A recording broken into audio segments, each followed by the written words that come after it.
My name is David Harrison Greis. Welcome to the Greis Report, your unfiltered daily voice for truth.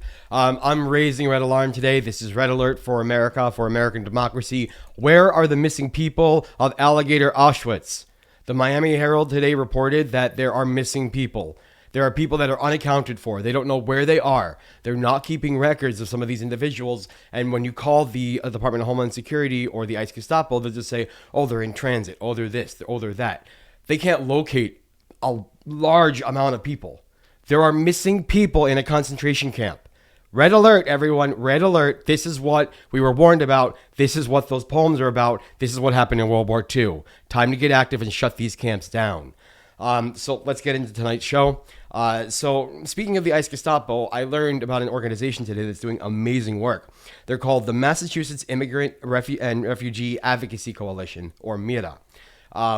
And, you know, I love the way that the wordplay sounds too, because if you see ICE, that's what you're going to say. Look, ICE, right? So they interviewed somebody at Boston 25 named Elizabeth Sweet.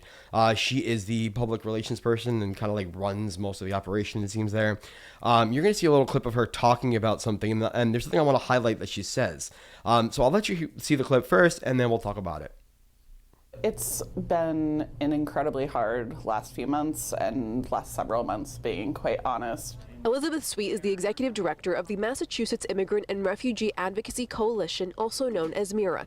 It's an organization that works to advance immigrant rights, and with an increase of ICE agents in Massachusetts, Sweet says their work is more important than ever. The reality is, for so many families, for so many parents, for so many children, there are folks that are going to work, to school every day, who are scared of whether they're going to see their family member again at the end of the day. And Sweet says recently she's witnessed instances where that has happened. Both parents were arrested and the child was left behind, by ICE. And so what happens to that child, that feels inhumane for a child to witness that and be left on their own. We reached out to the Department of Homeland Security, which said they are targeting sanctuary cities like Boston. They wrote in part, quote, sanctuary policies like those pushed by Mayor Wu not only attract and harbor criminals, but also place these public safety threats above the interests of law-abiding. Yeah, you heard what I heard. You heard it. Yeah, ICE Gestapo are really separating kids from their families.